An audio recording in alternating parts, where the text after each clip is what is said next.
Welcome to Lead with Clarity. This is a space for leaders who want to grow without losing themselves in the process. Each episode is a short reflection on leadership, influence, and the inner work that shapes how we show up for others. It's not hype, it's not noise, just clear thinking for the journey of leading well. Today's episode is entitled Context Over Control: How the Best Managers Actually Lead. Here we go. There's a version of leadership that looks like strength but functions like a trap. It's the manager who is always in the room, always in the loop, always making the final call.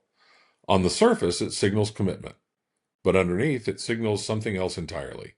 It signals that the team cannot be trusted to think for themselves. That is not leadership. That's a bottleneck with a title. Most organizations today are not failing because of lazy employees or bad strategy. They're failing because the people closest to the work are not empowered to act on what they see. And that failure traces back to one thing: a lack of context. Reed Hastings, co-founder of Netflix, said it directly when he said, "The best managers figure out how to get great outcomes by setting the context rather than by trying to control their people." Short sentence, enormous implication. Hastings did not build Netflix by micromanaging engineers, writers, or executives. He built it by creating a culture where people understood the mission, the values, and the standards well enough to make great decisions without him in the room. The results speak for themselves. Think about a time in your career when you were at your best, when you were producing your most creative, most committed, most decisive work. I would be willing to bet you were not being managed closely in that moment. You had clear direction. You understood why the work mattered. And then someone trusted you to figure out the how. That is context at work. Now think about a time when you felt micromanaged, when every decision required approval, when the process mattered more than the outcome. What happened to your energy, your ownership, your initiative? It likely disappeared, not because you changed, but because the environment removed the conditions for it to exist.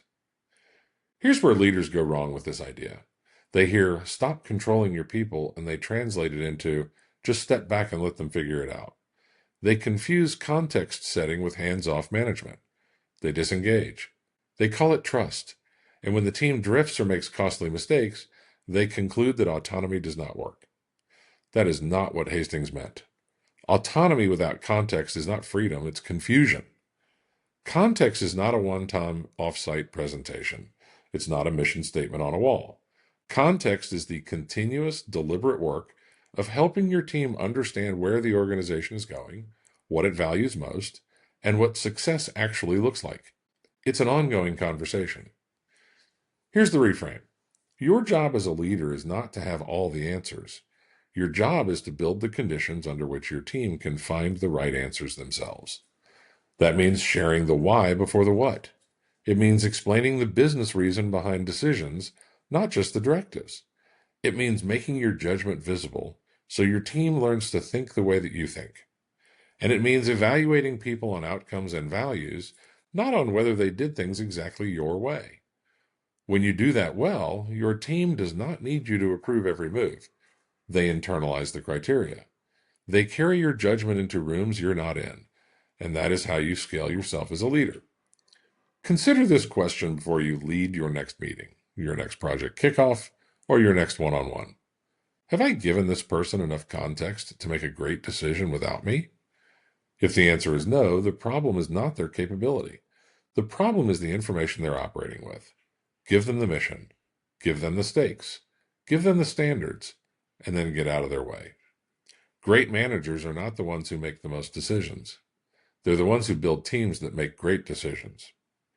Reed Hastings built something rare, a company full of people who acted like owners, not employees. That did not happen by accident. It happened because leadership at Netflix was defined not by control, but by clarity. The best managers are not the ones their teams cannot function without.